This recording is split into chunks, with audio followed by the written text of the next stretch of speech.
Vous écoutez la deuxième partie de cet épisode avec Olivier Couette. Vous allez découvrir les secrets de la croissance d'AgroTour et comment Olivier a su gérer cette phase complexe. Si l'entrepreneuriat ou le repreneuriat vous intéresse, restez branchés, vous allez tout savoir sur les rouages du transfert d'entreprise ainsi que les défis auxquels entrepreneurs et repreneurs doivent faire face. Tantôt, tu mentionnais que justement l'entreprise a vu une croissance significative. Ouais. C'est quoi les défis? C'est parce que tu es arrivé aussi, quand toi tu es arrivé et que tu as repris l'entreprise, vu que c'est une entreprise qui était déjà existante, veux pas, il y avait certaines choses qui fonctionnaient d'une façon ou d'une autre. Ouais. Certains défis qui étaient préexistants, puis d'autres que j'imagine que tu as vu au fur et à mesure du chemin. Fait que comment tu as géré ça, puis comment tu as vu cette croissance-là, parce que c'est complexe. Ben en fait, dès que j'ai fait l'analyse de l'entreprise, en fait, il y a certaines choses que tout de suite, je me suis dit, OK, ça, lorsque ça va être entre nos mains, il faut absolument améliorer ça tout de suite. Il faut faire certains changements. Il y a certaines choses qui ont été faites quand même assez rapidement. Il y a d'autres choses qui ont été faites au fil du temps, au fil des améliorations, au fil des collaborations, des partenariats qui ont été faits aussi. On se rendait compte qu'à certains endroits, on répondait pas 100% aux besoins du client ou aux besoins du partenaire, fait qu'on s'était ajusté à ce niveau-là. Je pense que c'est d'être à l'écoute de ton industrie, être à l'écoute de ta clientèle cible aussi, qui est-ce que tu vises. Dans mon cas, on vise autant le B2B que le B2C, donc autant le consommateur que les entreprises en soi qui organisent des gros congrès ou des grosses activités avec plusieurs centaines de personnes. Donc, chacune de ces personnes-là n'ont pas le même besoin. Monsieur, madame, tout le monde qui viennent une fin de semaine dans la région de Charlevoix, eux ont un certain besoin, un certain intérêt, un certain budget aussi. Puis, on doit être capable en tant qu'entreprise de répondre aussi bien à ce besoin-là, avec ce budget-là, qu'une grande entreprise qui vient pour un congrès avec 200-300 personnes puis qui ont tout à fait un autre budget, tout à fait d'autres besoins. Donc, c'est un peu de s'ajuster, je pense, à ta clientèle cible, justement, puis être capable de répondre 100% à son besoin, ce qui va te permettre d'avoir une belle croissance puis une belle récurrence aussi de ta clientèle qui va toujours en redemander année après année dans une industrie qui est plutôt difficile d'avoir une certaine récurrence, là, pour être honnête. Là. Ouais, ben oui, c'est la partie, le tourisme finalement. Ouais. Mais ce que je trouve intéressant, c'est que finalement, de ce que je comprends en tout cas, c'est que toi, tu as plus ouvert les portes finalement, tu as vu qu'il y avait un besoin ou alors des attentes au niveau du, justement, peut-être au B2B, que c'était plus orienté B2C. Ouais. Fait que je trouve ça intéressant d'avoir eu cette... finalement, tu avais déjà cette vision-là quand tu as vu l'entreprise. Tu as déjà une petite vision de où est-ce que ça s'en allait. Ben, tout à fait. La chose vraiment que je voulais principalement changer dans l'organisation, puis ça n'a pas été fait la première année, mais ça a été réfléchi dès la première année. La première année, on recevait environ 80% de B2C, donc vraiment du consommateur, 20% de groupe. Dès l'acquisition, on voulait s'en aller directement vers les groupes. La première année, on a dit oui à tout ce qui passait. On a vraiment voulu tout prendre pour aller chercher toute cette connaissance-là, justement, puis pouvoir s'ajuster plus tard. Dès la première année, la revue annuelle qu'on a fait après la saison, quelque chose qu'on fait à chaque année, revue annuelle, planification stratégique pour l'année à venir.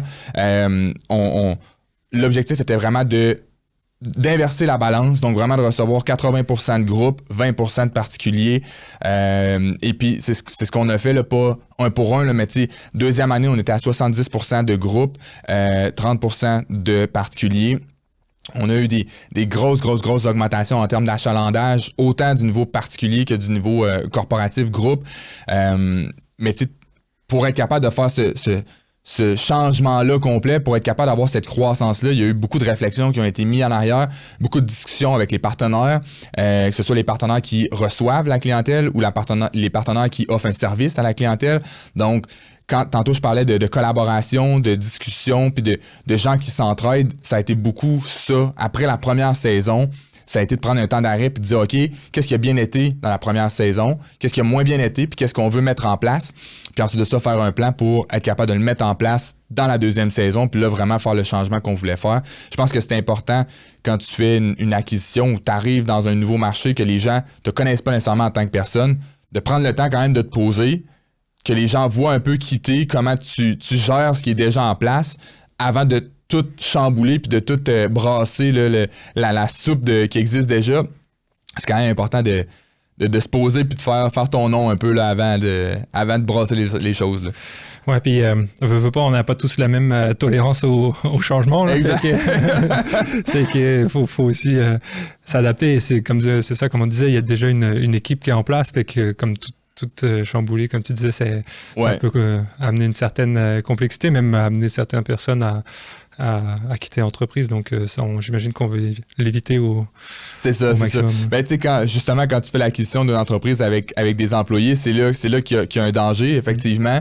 Je parlais avec un cousin de la famille là, très récemment, là, hier ou avant-hier, qui est dans le processus d'acquisition, puis il voulait prendre mon pouls sur, tu sais, hey, certaines affaires, je suis pas trop sûr, j'ai parlé avec le proprio, il y a certaines affaires que je voudrais discuter.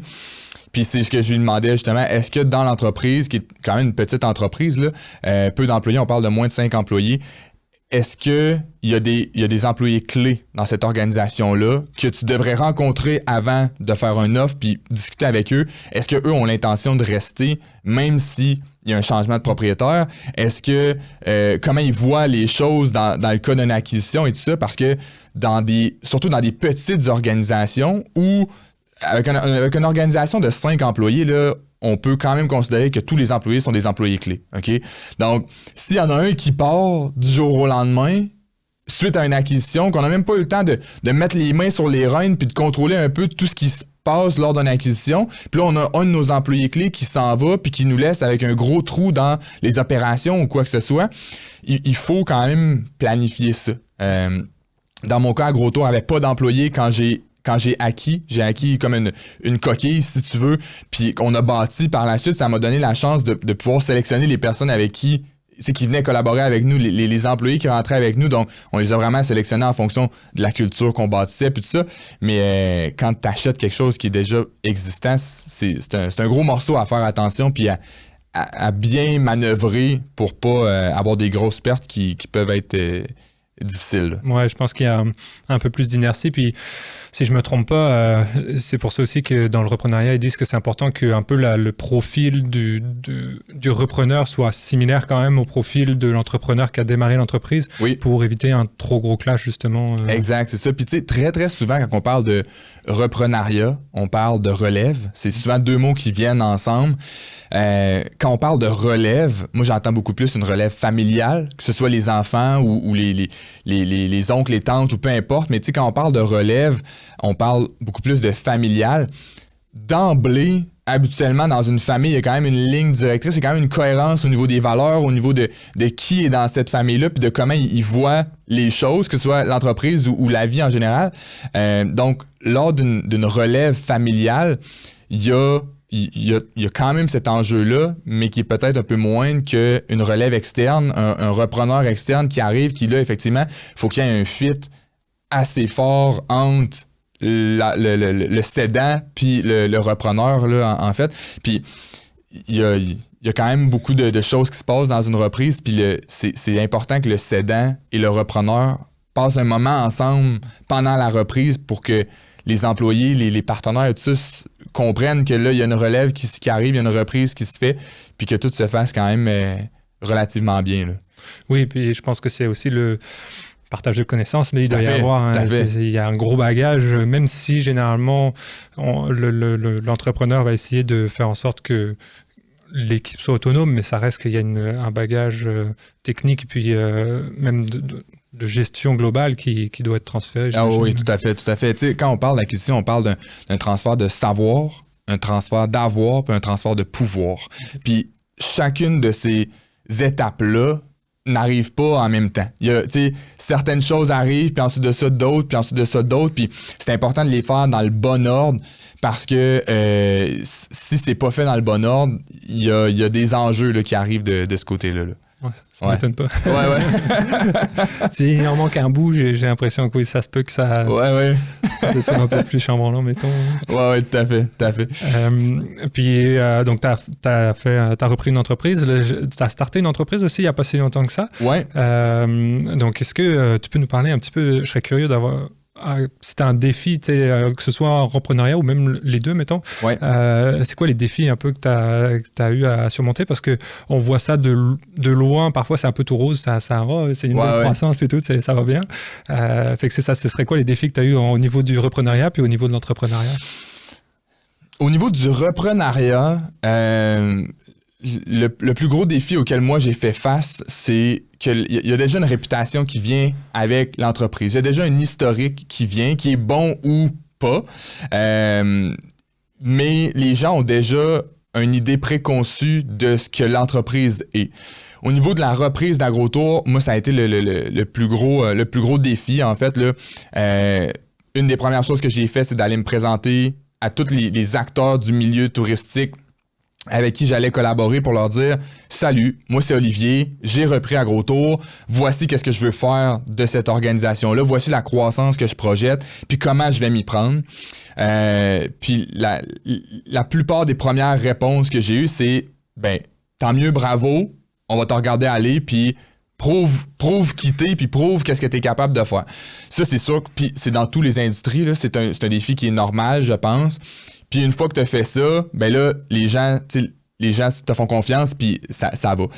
Dans un démarrage, en plus d'avoir ce défi-là, en plus de devoir prouver qui tu es, comment tu fais les choses, puis à quel niveau de qualité, tu as le défi de te faire voir, te faire connaître par une industrie, par des clients qui ne te connaissent pas du tout déjà. Donc, ça, c'est un autre défi. En plus du défi de toute la paperasse, tout l'administratif qui vient derrière un démarrage, l'avantage d'une reprise, c'est que l'administratif se fait avant les opérations, avant qu'on entre dans le gros des opérations. Toute la paperasse de reprise, de reprenariat se fait, puis à partir du moment que c'est signé, tu peux tomber dans les opérations. Dans un démarrage, très souvent, les deux se font conjointement, les deux se font en même temps. Fait que t'es dans l'administration d'un démarrage, puis là, t'es dans l'enregistrement, ou t'es dans l'incorporation, puis les taxes, puis tout ça, les comptes d'impôts, les comptes de taxes, puis t'es tout en train de bâtir ça. Au même moment où t'es en train de bâtir ton site web, essayer d'avoir de la clientèle sur les médias sociaux, aller faire des appels pour rencontrer des nouveaux clients, t'es dans tout ça en même temps.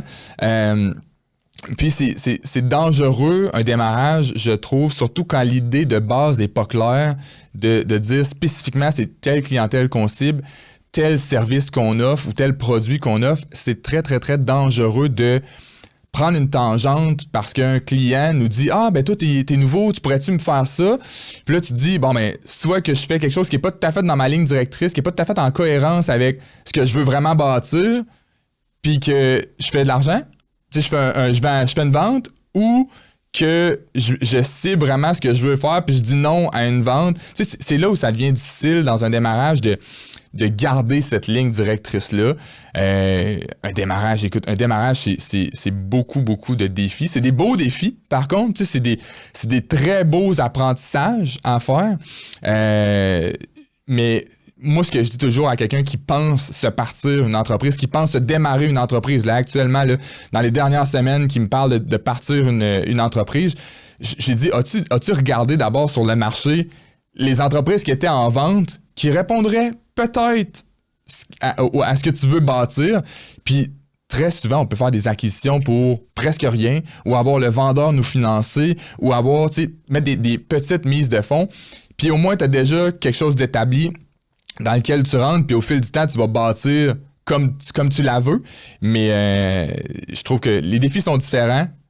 Je suis plus un gars de reprenariat, clairement, que d'entrepreneuriat pour être encore dans le démarrage là, de notre entreprise depuis janvier. Il y a encore plusieurs défis qu'on doit répondre.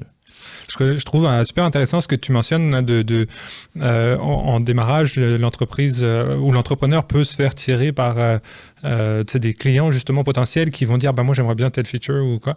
Et j'ai vu une entreprise justement qui avait subi un peu ça et s'est fait tirer un peu justement avec différents clients potentiels, mais ça tirait un peu chacun de son bord. Et sauf que finalement ça n'a jamais vu vraiment le jour parce que tu essayes de satisfaire un autre, mais on peut pas tout satisfaire tout le monde. Puis surtout pas en démarrage. En fait, je pense qu'en démarrage j'ai l'impression, puis tu me corrigeras si je me trompe, mais alors, le plus rapidement, surtout quand il y a un produit, le plus rapidement on est capable de créer un produit, le plus rapidement on est capable de valider est-ce que ça a de la valeur ajoutée, puis est-ce qu'il y a quelqu'un qui va nous l'acheter finalement? Tout à fait. Quand on parle souvent, là, quand on parle d'un démarrage, par exemple, une nouvelle application en technologie, souvent on parle de ça, puis on dit le MVP. Le MVP, c'est le Minimum Viable Product. C'est le produit minimum viable qu'on veut faire pour mettre en vente.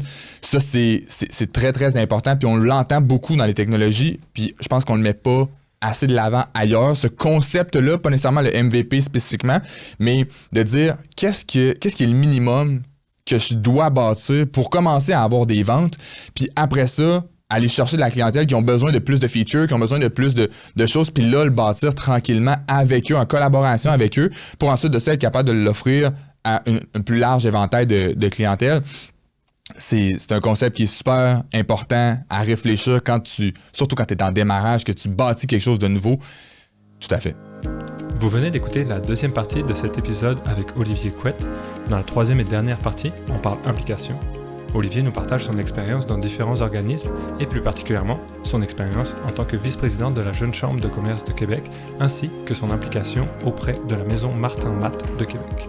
Si vous vous demandez comment un comité administratif fonctionne au sein d'un organisme à but non lucratif, ne manquez pas la prochaine partie de cette rencontre dans laquelle on va démystifier comment tout ça fonctionne et le rôle de chacun.